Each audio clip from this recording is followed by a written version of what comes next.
Pra que eu fui inventar? Olá, gatas! Tudo bom com vocês? Meu nome é Renata Chaves, mas pode me chamar de Red. E aqui nesse canal a gente fala muito sobre transição capilar, cuidados com o cabelo, autoestima e também teremos fitness. Todo domingo tem vídeo novo, podem me cobrar lá nas redes sociais, Instagram e TikTok, @RedChaves. E no vídeo de hoje eu vou te contar um pouquinho sobre a minha história com a transição capilar. Para começar, eu tenho que te contar como eu comecei alisando o cabelo. Eu era extremamente nova, eu acho que eu devia ter uns 9 anos por aí.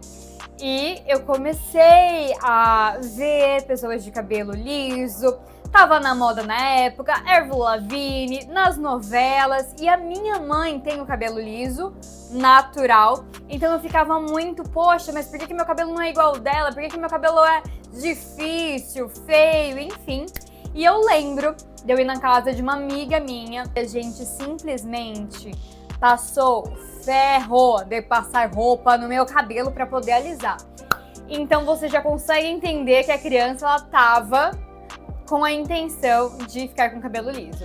E eu também tenho uma tia que ela é cabeleireira, então vira e mexe eu pedia pra ela fazer escova no meu cabelo, minha mãe até que deixava, não queria deixar, meu pai sempre gostou do meu cabelo cacheado, mas você sabe como é que é, né? Filha única, toda hora eu ficava pedindo pros meus pais pra poder alisar o cabelo, até que eles deixaram. E com essa mesma tia eu fiz a minha primeira progressiva. Ela tinha um salão em casa, então eu fiz ali meu primeiro alisamento, um pouquinho mais brando, digamos assim, porque eu era uma criança, era muito nova na época.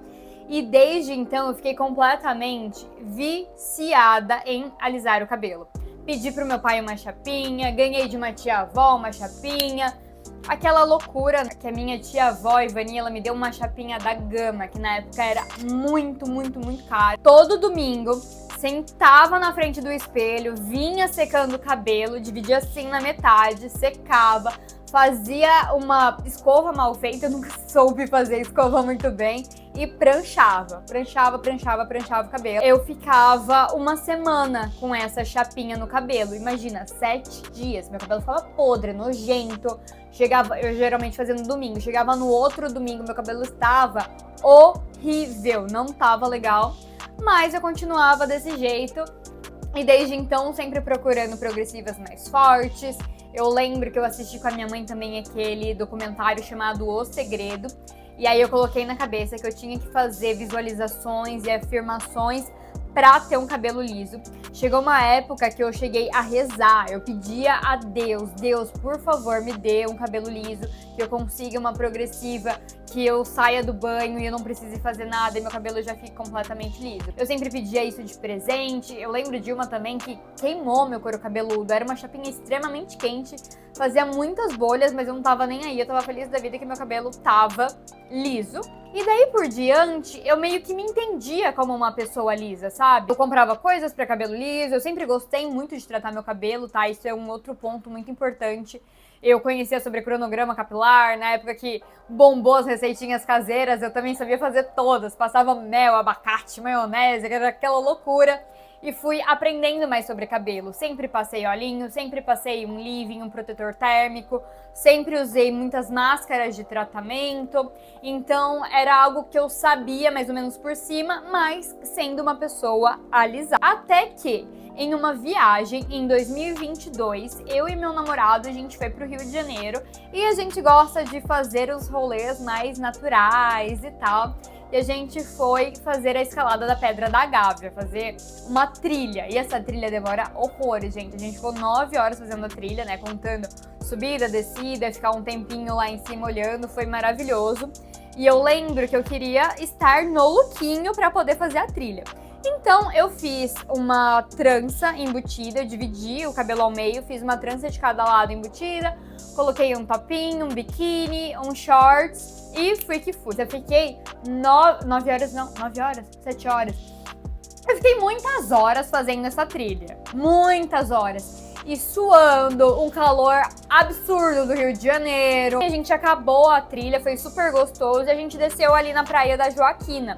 E eu não queria entrar no mar com o cabelo preso. Então o que eu fiz? Eu tirei as tranças. Na hora que eu tirei as tranças, meu namorado falou assim: Renata, o seu cabelo está muito bonito.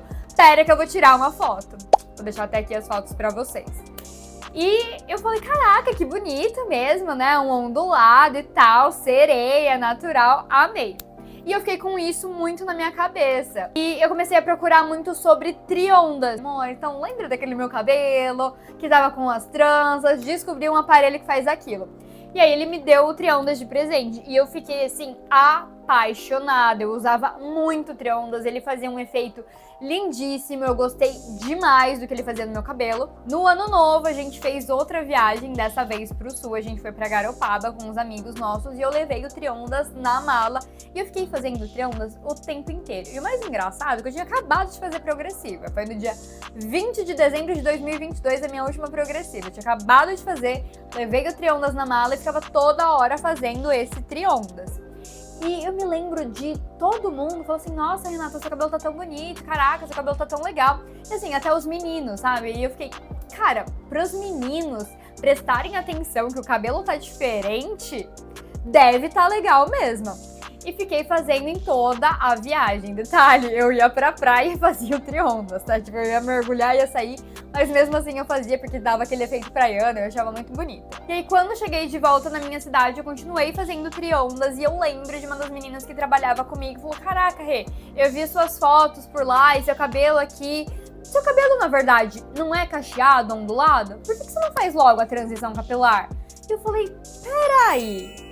Eu tenho cabelo ondulado, eu estou fazendo progressiva e depois disso eu faço babyliss e faço Triondas? Não faz nenhum sentido. Eu fui até a casa dos meus pais e eu vi muitas fotos minhas novinha, com o cabelo todo cacheadinho. E depois de ver todas essas fotos, eu falei, meu Deus, o meu cabelo é realmente muito bonito. Ele era muito bonito, mas por uma pressão estética, eu acabei alisando, sem nem me dar conta que era isso na época. E depois eu continuei alisando, porque ficou automático pra mim. Eu me reconhecia como uma pessoa lisa. E aí eu comecei a pesquisar muito sobre transição capilar. Eu vi muitos vídeos aqui no YouTube, eu vi muitos vídeos lá no TikTok, eu vi muitas meninas cacheadas, tanto no Pinterest quanto no Instagram, e aquilo me deu um gás muito grande. E eu pensei, é isso, eu vou fazer a transição capilar. Lá no TikTok, na época, eu dei muita sorte de achar uma menina que eu adoro, gente, é amiga hoje em dia, que é a Estrela. E a Estrela, ela tava finalizando a transição dela, se eu não me engano, quando eu conheci ela. E ela foi uma das primeiras pessoas que eu vi que ela queria fazer do longo ao longo. Ou seja, sem ter que cortar o cabelo curtinho. Porque muitas pessoas do que eu via nos conteúdos, aqui, no TikTok, no Instagram, enfim... eles tinham que fazer o Big Chop, que é o grande corte, aquele momento que você corta toda a parte com química e geralmente as pessoas fazem isso logo no começo, sabe? Passa, sei lá, um ano, alguns meses. E eu falei, cara, eu quero meu cabelo comprido, eu gosto do meu cabelo comprido, eu me identifico muito assim. Eu sempre fui a pessoa que gosta do cabelão, eu nunca tive cabelo super curtinho. Eu era mais novinha, meu cabelo não crescia tanto e isso era um motivo de insegurança pra mim, eu queria que ele fosse compridão. Eu lembro que uma prima minha tinha o cabelo cacheado todo comprido e o meu não crescia, não saía do lugar, então pra mim isso era muito complicado. Eu até, inclusive, usava uma saia, era uma saia azul de margaridas, colocava na cabeça como se fosse o meu cabelo. Eu lembro uma vez que eu tava toda com essa saia e minha avó virou pra mim e falou assim, mas filha, você não acha que seu cabelo está muito pequeno, não? Lá vai a Little Renata e me volta com um lençol na cabeça, como se fosse um cabelo. E eu era super novinha, sabe? Mas eu gostava. É algo com que eu me identifico e que eu acho que é bonito e que faz sentido pra mim. Eu me sinto um mulherão com cabelo comprido. Eu acho lindo mulheres com cabelo curto. Eu vejo, eu acho fascinante, mas eu não acho que combine pra mim. Cada uma sabe ali a sua insegurança, né? Por exemplo, tem mulheres que acham lindo um seio maior, colocam silicone, porque elas se sentem inseguras com um seio menor. Já eu não tenho problema nenhum com o tamanho do meu seio, do meu busto. Tá ok, eu sei que ele é mini, mas não é algo que me afeta. Eu, por exemplo, jamais faria uma cirurgia e colocaria um silicone. Cada um sabe onde aperta o calo. Eu vi a Estrela fazendo isso, eu falei, cara, legal, vão ser 3 anos. Ok. Lá em 2022, mentira, 2023, eu tava com os meus 27 e alguns meses. Eu faço aniversário dia 25 de agosto. Então eu pensei, tá, eu tenho 27 anos agora, vou ficar 3 anos na transição, eu vou ficar com o meu cabelo natural quando eu tiver 30. 30 e um pouquinho, né? Porque eu faço aniversário em agosto, setembro, outubro, novembro, dezembro. 34 meses, mas eu queria exatamente que fossem os 3 anos. E eu coloquei isso na minha cabeça de uma forma tão profunda, tão enraizada, que eu coloquei um projeto pra mim, que é o Glow Up aos 30, tanto que era a minha bio lá no TikTok, Glow Up aos 30, porque eu resolvi deixar o cabelo crescer e ficar natural. Eu resolvi cuidar da minha pele, eu tomei ali uns 3 meses de Roacutan, porque minha pele tava com muito espinho. Comecei a fazer o skincare de verdade, realmente cuidar, já que eu tava tomando, né, alguma coisa um pouquinho mais agressiva, digamos assim. E comecei a focar muito no meu corpo.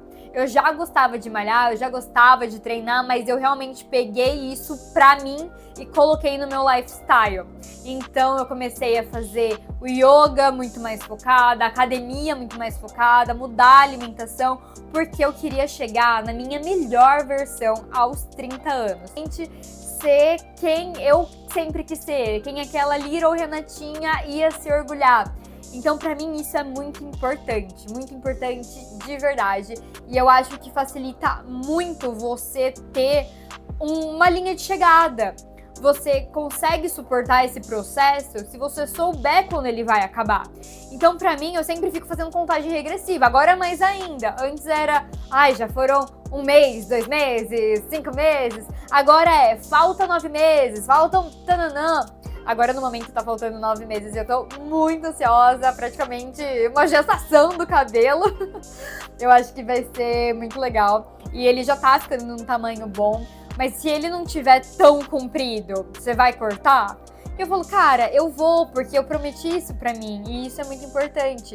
Eu acho que a autoconfiança vem muito da gente seguir as promessas que nós fazemos conosco, entende?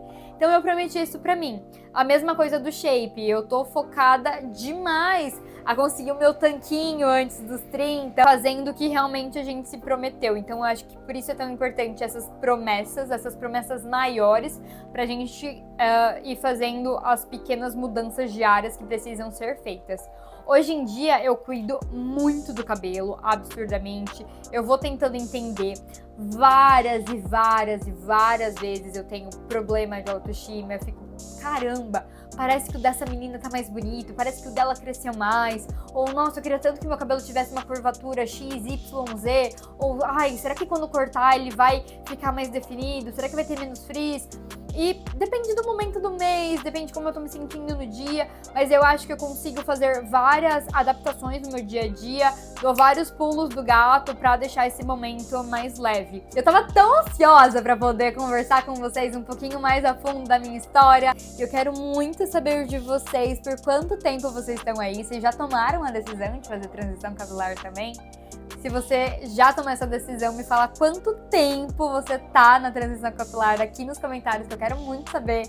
Se você colocar um pouquinho da sua história também, eu vou ficar muito feliz. E se você gostou desse vídeo, deixa um like pra mim, hypa também esse vídeo, porque a gente tá começando neste YouTube. Compartilha com aquela sua amiga que tá pensando em começar a transição capilar. Se inscreve no canal. Todo domingo tem vídeo novo pra vocês. Inclusive, coloquem sugestões de temas aqui nos comentários também, que eu vou ler e vou trazer pra vocês. Beijos e até o próximo vídeo!